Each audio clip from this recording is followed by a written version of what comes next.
पागल भइल हो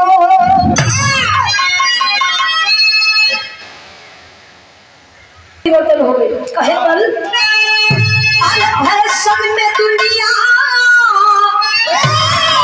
पागल भइल हो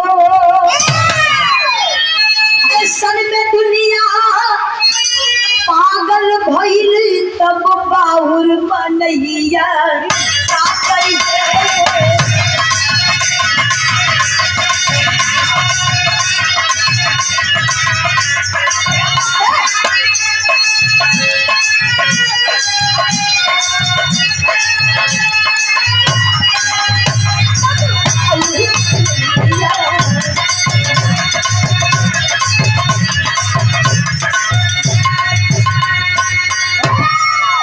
ये 101 रुपए फैशन में दुनिया पागल भइल बाहुर बनैया का करी गे मोटर गाड़ी फैल गइल हो मोटर गाड़ी फैल गइल पैदल चलवैया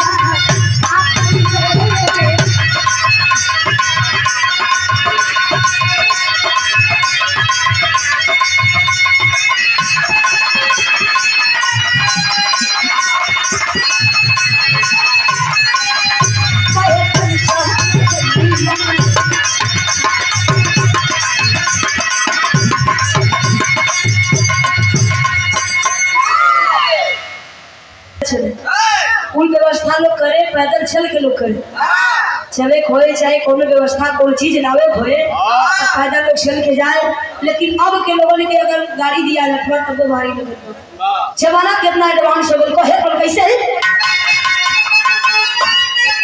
मोटर गाड़ी फैल गई पैदल चलवैया का करी गए अखिन सब बगिर में दारू घुमे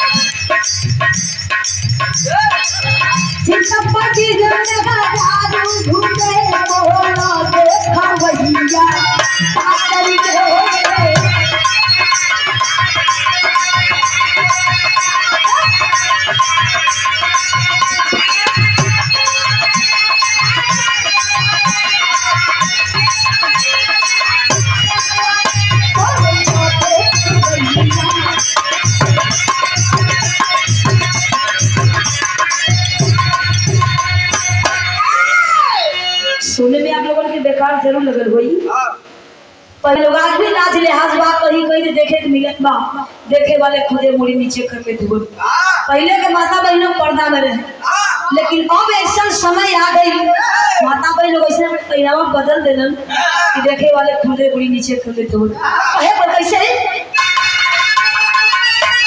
जिन सब बहिर में गलाल घूमे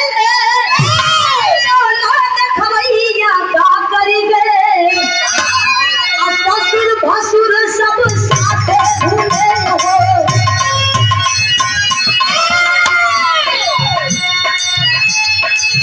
ससुर भसुर सब साथे घूमे सब पर डालू गैया का करिए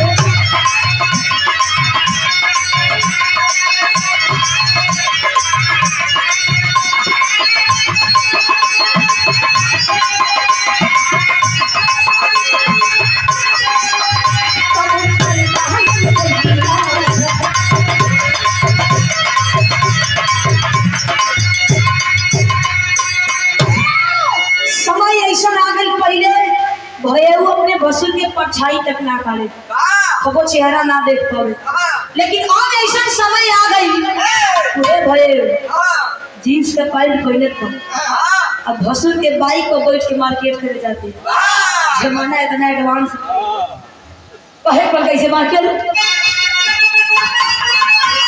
ससुर भसुर सब साथे घूमे तब पर्दा लुकैया का करी गे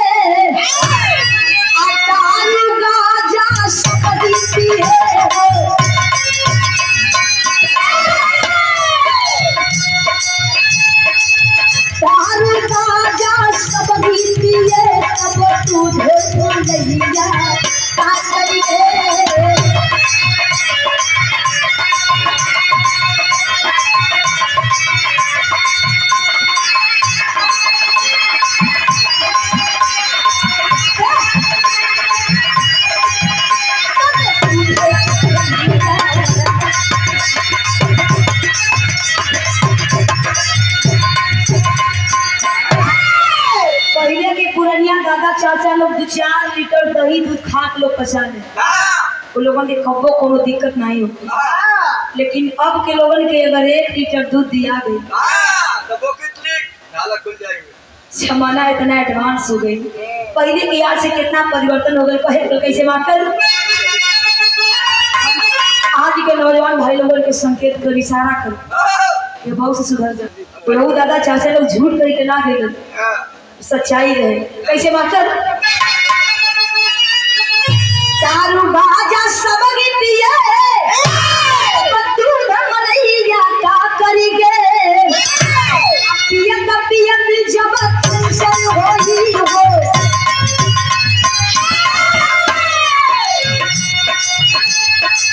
पियत पियत जब टेंशन होई तब सुई दवैया का करिगे।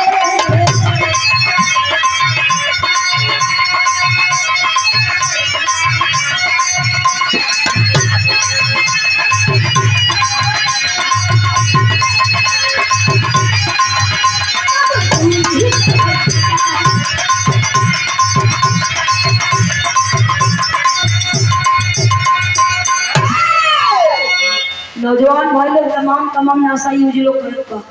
अगर तमाम बीमारी पकड़ रही तो सुई दवाई काम ना करी, जौन पकड़ ले अंतिम तक वह काम करे।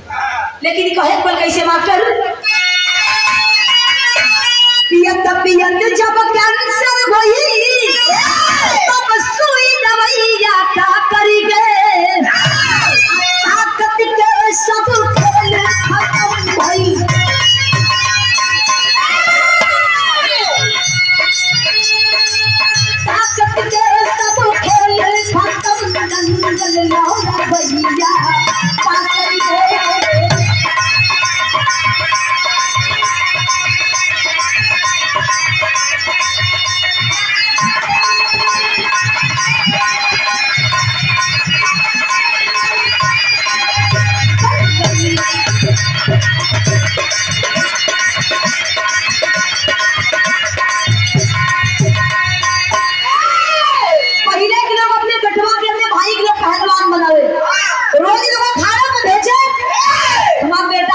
पहलवान हो गए अपने देश से अपने जिला के नाम रोशन करी।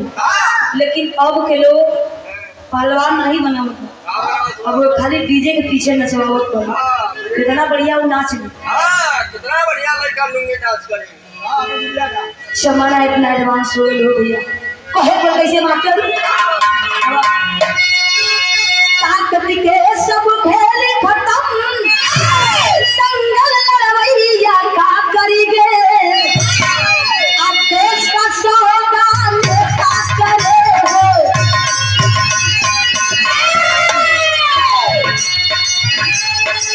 देश का सौदा नेता करे सीमा रखा भैया का करिए।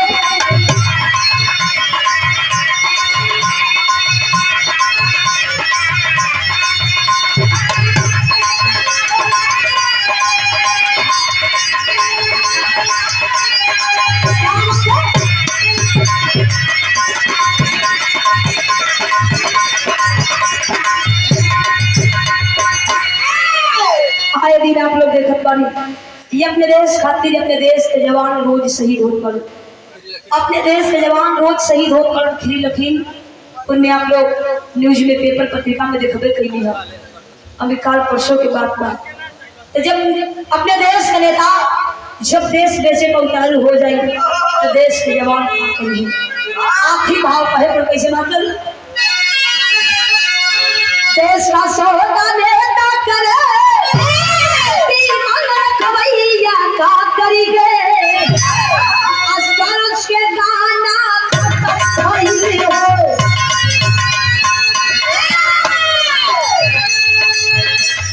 सरस के गाना खत्म भइल